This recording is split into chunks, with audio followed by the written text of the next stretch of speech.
Hello, আসসালামু আলাইকুম দর্শকবিন্দু। আমি সার্ভেয়ার আশিফুল হাসান। আজকে এসেছি আমার বাল্যকালের স্মৃতি জড়িত জমিদারহাট বিএন হাই স্কুল সৌজন্যে Alhaj Mohammad Hanif BCom honours MA Hanif Saheb. এর পাশেই আছে একটা প্রাইমারি স্কুল, যেটা হচ্ছে 126 নং জমিদারহাট প্রাথমিক বিদ্যালয়। এটা জমিদারহাট স্কুলের ঠিক সংলগ্ন। আমি সার্ভেয়ার আশিফুল হাসান এই জমিদারহাট স্কুল থেকেই পড়াশোনা করেছি। এখান থেকে 2008 সালে আমি এখন গেট দিয়ে প্রবেশ করতেছি। 2008 সালে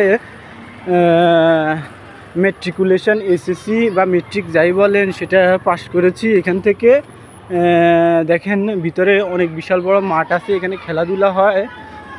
জমিদারহাট স্কুল এতটা উন্নত ছিল না। আমরা যখন পড়াশোনা করেছি, যখন মেট্রিক পড়াশোনা করেছি, তখন এটা এতটা উন্নত ছিল না। বিশেষ করে এখন যে বিল্ডিংটা দেখতেছেন, এটা বিল্ডিং ছিল না, এটা টিনের একটা ঘর ছিল। আর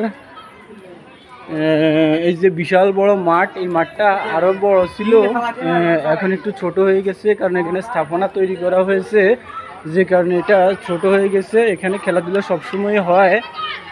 আজকে শুক্রবার, আজকেও ছাত্রছাত্রীরা খেলাধুলা করতেছে। এখানে আমার শ্রদ্ধেয় শিক্ষক ইসমাইল সাহেব প্রধান শিক্ষক, আজকে দীর্ঘদিন থেকে ইসমাইল BSc প্রধান শিক্ষক হিসেবে নিয়োজিত ছিলেন। এখন তিনি অসুস্থ, প্রধান শিক্ষকে আছেন কিন্তু উনি অসুস্থ আছেন বর্তমানে।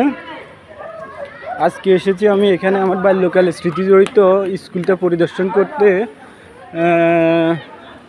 এই ভবনটা দেখতেছেন, এটা আমি যখন পড়তাম তখনও এই ভবনটা ছিল, এখনও একই রকম আছে ভবনটা। এই ভবনটা নতুন করে তৈরি করা হয়েছে। এটা সামনের অংশটা, পিছনের অংশটা দেখা যাচ্ছে, সামনের অংশটা দোকান করে ভাড়া দেওয়া হয়েছে। আর এদিকে আসি আমরা, এদিকে দেখেন এটা হচ্ছে স্কুলের অফিস ভবন। এই দুতলা বিল্ডিংটা হচ্ছে স্কুলের অফিস ভবন। যে বন্ধ গেটটা দেখতেছেন, এখানে একটা লাইব্রেরি ছিল, লাইব্রেরি শিক্ষক, এখন টয়লেট। আর তখন লাইব্রেরি ছিল, এখান থেকে আমরা বই কালেকশন করতাম। আর বই কালেকশন করে শেক্সপিয়ার, আলবার্ট আইনস্টাইন এবং বিভিন্ন রাইটারের বই পড়াশোনা করতাম। জমিদারহাট বেগম নুরুন্নেছা উচ্চ বিদ্যালয় বর্তমানে দেওয়া হয়েছে। আগে জমিদারহাট বিএন হাই স্কুল ছিল। এটা হচ্ছে অফিস কক্ষ,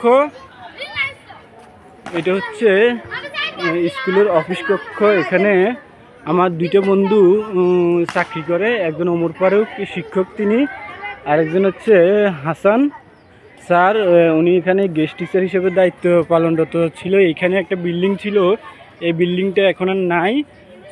সরি, এই বিল্ডিং না, এখানে একটা টিন শিটের ঘর ছিল, এটা এখন আর নাই, এটা উঠে গেছে। যে আমার যে বন্ধুবান্ধবরা জমিদারহাট স্কুল থেকে পড়াশোনা করেছেন তারা অবশ্যই ভিডিওটা দেখবেন। এখান থেকে পড়াশোনা করে অনেকেই ডাক্তার, ইঞ্জিনিয়ার এবং উচ্চ পর্যায়ে চাকরি করে এখন। মানে এটার পিছনে বিশাল বড় একটা পুকুর আছে, এই দেখেন পুকুরটা। এখানে আমার শ্রদ্ধেয় ইংরেজি শিক্ষক ছিলেন, আমি এখানে ওনার কাছ থেকে ইংরেজি শিখেছিলাম। এই বিল্ডিংটা দেখেন, এটা তখনও ছিল শুধু এই স্থাপনাটা নতুন করে তৈরি করা হয়েছে বাংলাদেশ সরকারের অনুদানে। এই বিল্ডিংটা তৈরি করা হয়েছে নতুন করে। আর এটা দেখেন, এটা স্কুলের ঠিক দক্ষিণ পাশে অবস্থিত। এই ভবনটা তখনও ছিল, এখনও একইভাবে আছে, এটার কোনো সংস্কার করা হয় নাই। এখানে খেলাধুলা হয়। আমরা যখন ছিলাম তখন এটা অত্যন্ত পুরাতন ছিল এবং কোনো বিল্ডিং স্থাপনা তেমন একটা ছিল না। আমরা টিন শিটের ঘরের মধ্যে পড়াশোনা করেছি।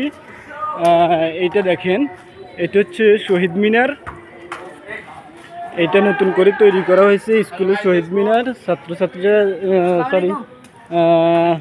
আমাদের বন্ধুরা খেলাধুলা করতেছে, ছোট ছোট বাচ্চারা। এটা হচ্ছে স্কুলের শহীদ মিনার, দেখেন খুবই সুন্দর করে সাজানো হয়েছে। এই যে ব্যাক সাইডে দেখেন, আমাকে শহীদ মিনারের সামনে আমি দাঁড়িয়ে আছি। আর এই বিল্ডিংটা এখনও, আগে যখন আমরা পড়াশোনা করেছি তখনও এরকম ছিল, এখনও এরকমই আছে। এই বিল্ডিংটার কোনো সংস্কার করা হয় নাই। আমার বন্ধুবান্ধব যারা এই পোস্টটি দেখবেন তারা অবশ্যই ভালো বেশি বেশি করে শেয়ার করে দেবেন। জমিদারহাট স্কুল আমাদের একটি আদর্শ স্কুল। এখানে স্কুলের বোর্ড পরীক্ষা হয়, অন্যান্য স্কুল থেকে ছাত্রছাত্রীরা আসে এখানে বোর্ড পরীক্ষা দেয়।